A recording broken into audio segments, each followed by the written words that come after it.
All right, so some rumors are floating around about Khabib taking on Tony, perhaps in New York in April or March-ish. We're not really sure, well, how these rumors really came about, but it's being reported by reputable names, so it's definitely in the mix. Tony's been booked to fight Khabib 4 times now, so hopefully the 5th time's the charm. 5th time's the charm. You know what I'm saying? So, what do you think about that fight, man? Again, this is so...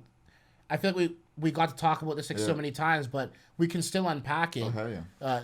Khabib, Tony, how do you think they clash? First of all, I think, like, obviously everybody wants to know what Khabib's next move is going to be. Because, like, he's just, like, this kind of, like, build that aura about himself of invisibility. And we all waiting to see what, like, his next... And he also mentioned that he doesn't have too many fights left in his career. He's going to make them count. So I agree with that. I don't think he should hang around like too much longer. I'd say 2-3 more fights in his career, and he's good. He's all set. So I think Tony, I hope that we actually see it in March is what the rumors are. And I think, I know that's probably one of the best matchups that Khabib can ever get. And I think that even though I love Tony and all that stuff, I think Khabib still, like just to make a really short-handed prediction, I'd say Khabib still takes it.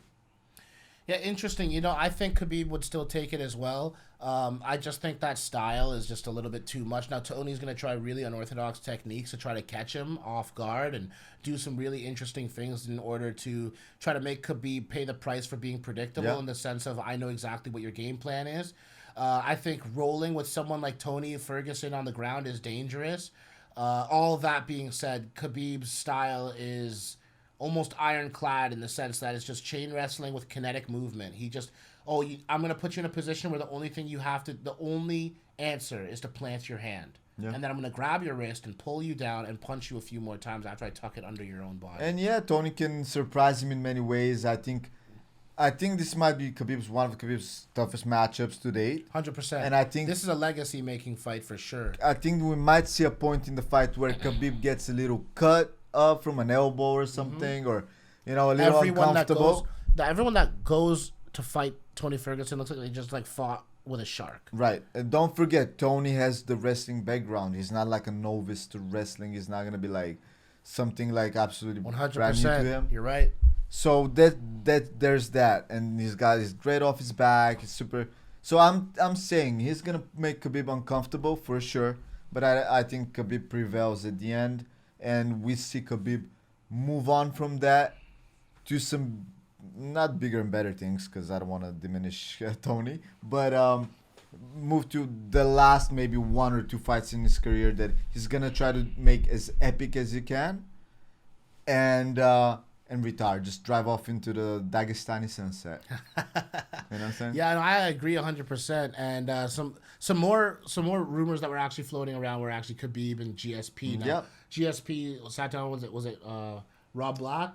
Robin Black. Yeah. Robin Black. Yeah. Mm-hmm. So he sat down with him and was talking to him about just how he wanted to fight Khabib, and understandably from a business standpoint, it doesn't make much sense from the UFC side. Why would the risk reward is obviously if Khabib wins, then great. Yeah. But if Khabib loses, then you have a Bisping versus GSP 2.0 in a different division, right? Like he's gonna fight him, and he's gonna be like, okay, I'm done. And now the allure of this guy's undefeated streak is over, despite it being an amazing, epic fight. Yeah. So that's kind of where Dana White's got to make a decision and find out which side of the ledger he's going to be on. Yeah. Whether he's in the fight business to give the fans exactly what they want, because GSP wants it, Khabib wants it, the fans want it, but from a business perspective, does the UFC want it?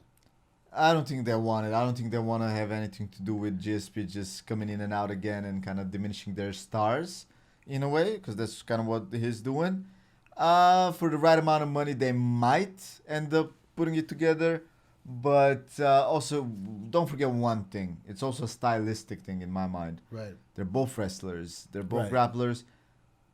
I don't expect a hugely entertaining fight if they did fight. It's more like, who actually prevails. It's going to be a lot of cat and mouse. Right. It's going to be a lot of cat and mouse. But it's not going to be like, like that type of fight where you're like every punch or everything, you're like just on your toes. There's probably going to be like a couple scrambles that are like world class, and then you're going to see some crazy movements. But a lot of it will be what we see with Khabib's fights, where someone's pinned. and they're trying to get up, and he stops them. Yeah. So. But if they did end up fighting, I think obviously GSP can get pretty big. I think GSP's got the wrestling style to try to stuff a few, keep it standing, have to catch Khabib, catch him on the chin, rock him, get in him. Because Khabib, when he has gotten rocked in the past, he's gone default mode into wrestling. Well, that's not going to work against GSP. You wobbled and rocked trying to wrestle me. I don't know. Like, yeah, you're in fight or flight mode, but I'm in Zen mode. So I see that being a path to victory. But at a lightweight, I'm not really sure what I can imagine from a GSP in terms of weighing in at that weight. So there's like some pictures circulating online of him being like skinnier, right? Visibly skinnier. So maybe, who knows? We all know how sneaky GSP can get sometimes. No, this guy's creative mastermind, man. Yeah. So he might be like trying out to cut out some weight, see if he can make it, and potentially trying to set something up in the next year. Maybe I'd say 2020. If they did fight, I think it would be probably one of his biggest tests. For sure. I think no doubt about it. Because you're trying to go bread and butter against his bread and butter. Yep. No doubt about it. He's got way better stand-up than you. So I think that potentially it's possible that we do see a fight like that. Like, I'm going to retire. It's like legacy versus legacy fight. Yes, if it's like that, I think. So we might either see it towards the end of 2020, depending on what Khabib has gone through to. Whenever he's done and that's his last fight and he wants to leave. Perhaps even the year after that, 2021. But for now, I think GSP's return is more improbable in the immediate future. But someone else that has been tackling that same kind of welterweight, lightweight division kind of weight scale, he actually went and started training with GSP, and that's Kevin Lee. Yeah, and Kevin Lee up in TriStar. We've been hearing for a long time that he's like the future. He's so athletic. He's so much potential. All that stuff.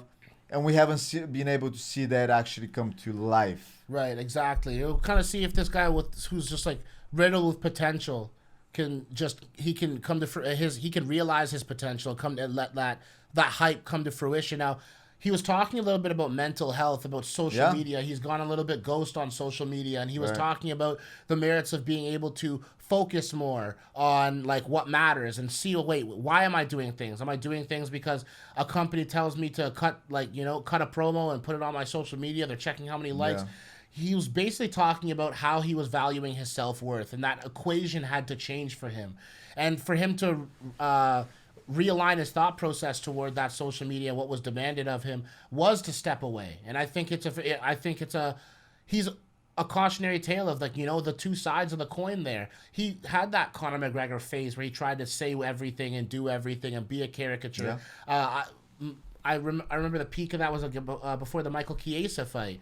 And it became more about theatrics and less about the craft. And that's problematic. It was never really seemed like it was authentic. It felt forced. He did. And I think he's gotten a little bit more closer to who he is at his core. And that, to me, a Zen fighter is a dangerous fighter. I think we're going to see a different Kevin Lee, because if GSP is able to rub his mentality off onto Kevin Lee in this case, and for us, Zahabi, these guys, come on. Come on. Yeah. You've got the right people in your corner. We've heard time and time again how, from Joe Rogan and all those guys, how Kevin Lee needs to get to GSP's camp in TriStar because the style is so similar. He does the wrestling. Just body-wise, it makes sense for him. Learn from someone like GSP who's a lot more measured in his approach, as opposed to what Kevin Lee was kind of starting off as a wild card or all that, whatever. But yeah, I think it's a great move, and I think Kevin Lee is still potentially maybe the future of the division. He's young enough. Also have the welterweight division. 100%. I like that. I think he's got a great opportunity to showcase who he is and the new Kevin Lee. I think he's going to be talking a little bit differently, and I think it's going to be more about going in and taking care of business. He's going to be more business oriented, as opposed to persuaded to not be himself because of thinking about how to be big business. If you fight well, that will serve enough for you. We see you have personality. Yeah. But what matters is winning in this case. Not everyone can be a Mike Perry. Yes, You yes. know? And that, I mean, yeah, not everybody can be a Mike Perry or a cowboy or whatever. I mean, yeah. So I don't know that shit, especially for Kevin Lee. I don't think the whole phase of like people looking up to like or looking forward to his development is gonna last too long, unless he actually like gets a hold of like his mental side of things, like you said, and I think he's doing all the right moves. He's gone to Montreal. He's gonna be away from whatever people he was hanging out with Right. before. Uh-huh. So that takes you out a little bit. He's gonna be there with 100%. GSP, chilling, living the good life, Yeah. and You got training it. hard. I love it, and I think this is gonna be a big turning point for Kevin Lee. I think we're gonna see him, regardless of win or lose, in the long run. Even if we're talking 5 years from now, we're gonna see a growth in him that's gonna be great just on a human level. Yeah. And I think that's all we can ask for fighters. Where a lot of this, 90% of it, 99% of it is mental, and I'm glad that he's addressing his mental health and realizing new things about himself. Absolutely, man. More power to Kevin Lee. I hope we see him rejuvenated within the next year with some wins. He needs that, and I think he still will be like the future of the division. 100%. All right, that's enough on that, and we'll catch you guys in the next video. All right. Awesome.